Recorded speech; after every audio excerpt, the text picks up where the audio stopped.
प्यारे विद्यार्थियों, नमस्कार। आशा करती हूँ कि आप सभी हमारे द्वारा उपलब्ध करवाए गए वीडियोस और नोट्स के माध्यम से अपना अध्ययन कार्य जारी रखे हुए होंगे। साथ ही आशा करती हूँ कि आप सभी ने अपने पाठ्यक्रम की पुस्तकें खरीद ली होंगी और नियमित रूप से घर पर रहते हुए अपना अध्ययन कार्य सुचारू रूप से प्रारंभ कर चुके होंगे। विद्यार्थियों, जैसा कि हमने अपनी पिछली कक्षाओं में पढ़ा, भाषा का अर्थ, भाषा का स्वरूप, भाषा की परिभाषा, भाषा की प्रकृति, भाषा की विशेषताएं और भाषा के अभिलक्षण, और हमने देखा कि किस प्रकार से मानव भाषा मानवेतर भाषाओं से श्रेष्ठ है और मानव भाषा की अपने कुछ विशिष्ट गुण हैं, कुछ विशिष्ट अभिलक्षण हैं जिनके कारण मानव भाषा मानवेतर भाषाओं में श्रेष्ठ है और साथ ही मानव को मानव होने का गौरव प्रदान करती हैं। विद्यार्थियों, जब हम भाषा की बात करते हैं तो सबसे पहले हमारे मन मस्तिष्क में एक प्रश्न उठता है कि भाषा की उत्पत्ति कैसे हुई, भाषा का प्रारंभ कैसे हुआ। बच्चों, जैसा कि आप सभी जानते हैं, सृष्टि में मानव एक विशिष्ट प्राणी है। इसको ईश्वर ने कुछ विशिष्ट अंग एवं चेतना प्रदान की है। मनुष्य का वाग्यंत्र इसका परिचायक है, जिसके द्वारा व्यक्त ध्वनियों से भाषा का निर्माण होता है।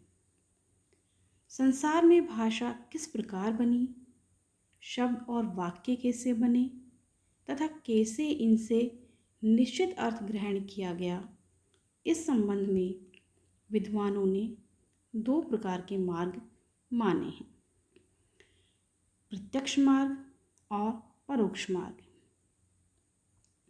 बच्चों, प्रत्यक्ष मार्ग में भाषा की उत्पत्ति के मूल बिंदु को विभिन्न आधारों से पकड़ने का प्रयास किया जाता है और तदनुसार सिद्धांत स्थिर किए जाते हैं, जबकि परोक्ष मार्ग में भाषा की उत्पत्ति पर दृष्टि न रखकर उसके वर्तमान रूप का विवेचन किया जाता है और भाषाओं के ऐतिहासिक तथा तुलनात्मक अध्ययन आदि के द्वारा धीरे धीरे वर्तमान से भूतकाल की ओर सर्वेक्षण किया जाता है।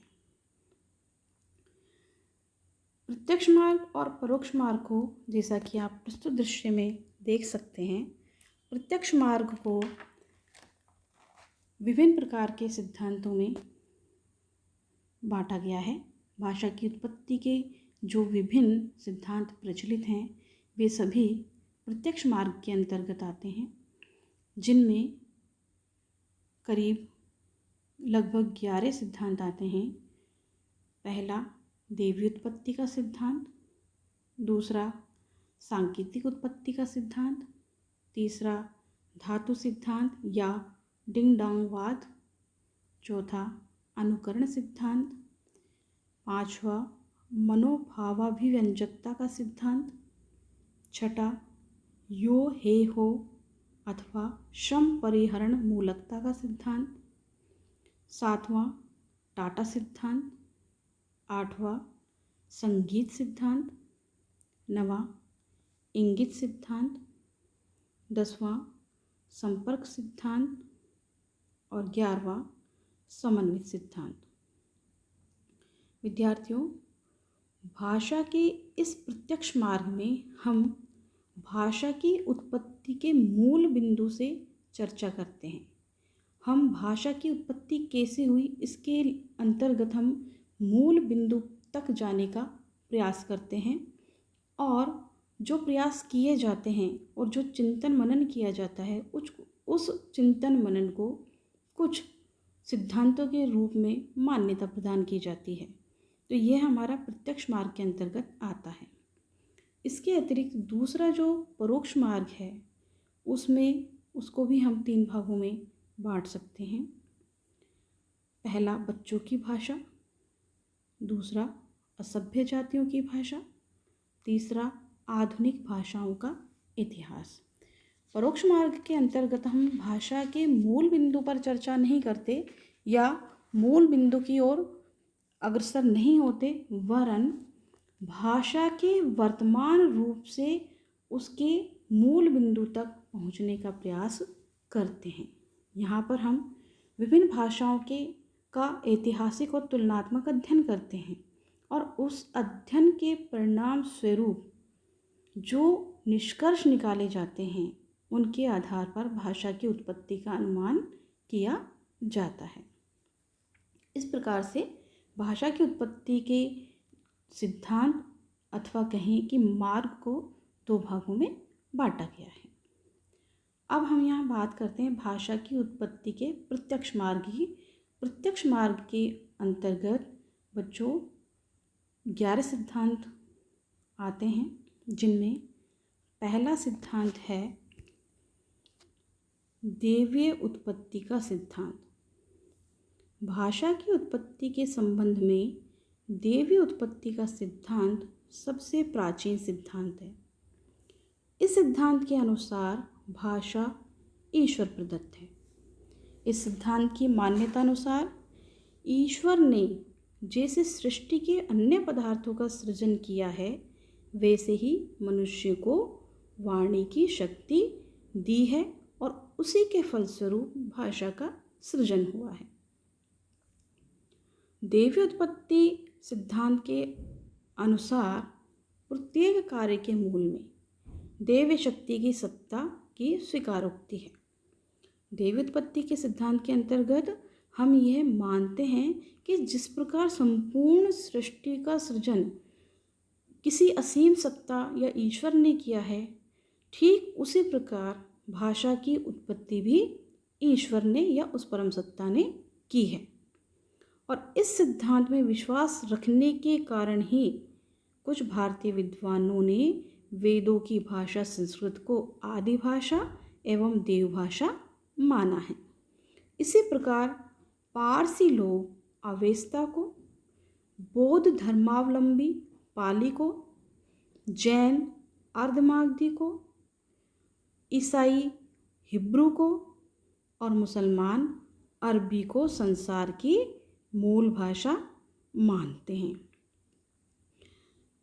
बच्चों, इसके अंतर्गत हम देखते हैं कि जो देवी उत्पत्ति का सिद्धांत है उसमें प्रत्येक धर्मावलंबी अपने धर्म की भाषा को ही ईश्वर प्रदत्त भाषा मानते हैं और यह जो सिद्धांत है पूर्णतया श्रद्धा और आस्था पर निर्भर करता है। जब इस सिद्धांत की हम समीक्षा करते हैं तो सबसे पहली जो इसकी सीमा निकल कर आती है वह यही है कि देवी उत्पत्ति का सिद्धांत तार्किक न होकर श्रद्धा, आस्था और विश्वास पर आधारित है। यदि इस सिद्धांत को स्वीकार कर लिया जाता है तो प्रश्न यह उठकर आता है कि यदि भाषा ईश्वर प्रदत्त होती तो संसार की भाषाओं में इतना भेद ही क्यों होता? अगर ईश्वर ने किसी भाषा का निर्माण किया तो वह एक होती, समान होती। विभिन्न भाषाओं में इतना अंतर हमें दिखाई नहीं देता। ईश्वर अगर किसी भाषा की सर्जना करते तो वह भाषा केवल और केवल एकमात्र होती। अगली जो इस सिद्धांत की जो हम समीक्षा करते हैं तो जो इसकी कमी जो निकल कर आती है वह यह आती है कि यदि भाषा ईश्वर प्रदत्त होती तो यह सुव्यवस्थित, तर्कसंगत और वैज्ञानिक होती, किंतु संसार की अधिकांश भाषाएं अव्यवस्थित, त्रुटिपूर्ण एवं अवैज्ञानिक हैं। साथ ही यह भी फिर मत निकल कर आता है या कहें कि जब हम इसकी समीक्षा करते हैं, इस पर विचार करते हैं, चिंतन मनन करते हैं तो हम ये भी देखते हैं कि यदि भाषा ईश्वरीय देन होती तो यह आरंभ से ही पूर्ण विकसित होती, किंतु ऐसा देखने में आता है कि समय के साथ साथ भाषा में विकास, परिवर्धन एवं परिवर्तन होता रहता है। अतः ये मत अनुचित प्रतीत होता है, क्योंकि यह मत जो है वह तार्किक नहीं है, वैज्ञानिक नहीं है, इसका कोई वैज्ञानिक और तार्किक आधार नहीं है। ये मत पूर्णतया आस्था, श्रद्धा और विश्वास का विषय है। इसलिए इस सिद्धांत के माध्यम से हम भाषा की उत्पत्ति के मूल तक नहीं पहुंच पाते हैं। अगले सिद्धांत की जो हम बात करते हैं, तो अगला हमारा सिद्धांत है सांकेतिक उत्पत्ति का सिद्धांत। विद्यार्थियों, सांकेतिक उत्पत्ति या संकेत सिद्धांत के जन्मदाता फ्रांसीसी विचारक रूसो हैं और इस सिद्धांत के अनुसार मनुष्य जब अंग संकेतों के माध्यम से अपने भावों एवं विचारों को प्रकट करने में अक्षम होने लगा, तब उसने वाचिक संकेतों द्वारा विभिन्न पदार्थों के लिए अलग अलग ध्वनि संकेतों का विधान किया, जिससे भाषा की उत्पत्ति हुई। इसलिए इसे निर्णय सिद्धांत भी कहते हैं।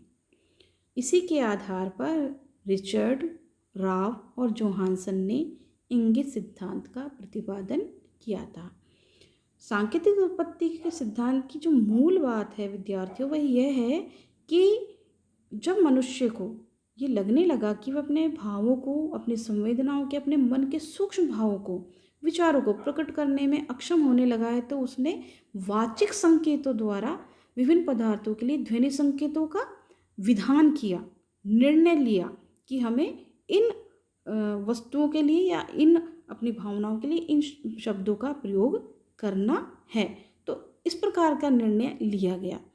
लेकिन जब इस सिद्धांत की हम समीक्षा करते हैं, तो सबसे जो प्रबल मत इसका खंडन के लिए आता है वह यह आता है कि जब पहले भाषा का अस्तित्व ही नहीं था, तब किस प्रकार लोगों ने एकत्र होकर विभिन्न पदार्थों के लिए अलग अलग ध्वनि संकेत विकसित किए। क्योंकि जब भाषा अस्तित्व में ही नहीं थी, तो किस प्रकार लोगों ने एकत्र हुए, किस प्रकार लोग एकत्र हुए, किस प्रकार उन्होंने निर्णय लिया कि विभिन्न वस्तुओं के लिए, विभिन्न पदार्थों के लिए इस प्रकार से हमें ध्वनि संकेतों का विधान करना है। दूसरा जो इसका सबसे बड़ी जो इसकी कमी है वह यह है कि जो विभिन्न पदार्थों के संकेत कैसे, कहाँ से प्राप्त हुए हैं, इसका निर्णय कैसे हुआ, कैसे लोग एकत्रित हुए, कैसे उन मनुष्यों ने या उस समाज ने एकत्र होकर ये सारे निर्णय लिए। साथ ही यदि भाषा उस समय नहीं थी, तो कैसे विचार विमर्श निर्णय हुआ। सबसे जो तार्किक बात आती है कि यदि उस समय मनुष्य इतना सक्षम था, विचार विनिमय कर सकता था, उसने जब इतना बड़ा निर्णय लिया कि हमें भाषा का विधान करना है या कुछ ध्वनि संकेतों का निर्माण करना है, जब इतनी विकसित अवस्था में मनुष्य की भाषा थी, तो फिर दूसरी भाषा के निर्माण की आवश्यकता कहाँ हुई।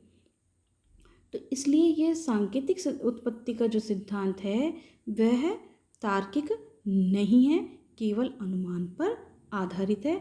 और इस सिद्धांत के माध्यम से भी हम भाषा की उत्पत्ति के मूल तक नहीं पहुंच पाते हैं।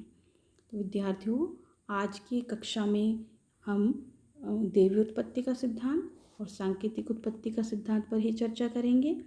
आगे आने वाले जो सिद्धांत हैं उनकी चर्चा हम आगे आने वाली कक्षाओं में करेंगे। आज की कक्षा के लिए इतना ही। धन्यवाद।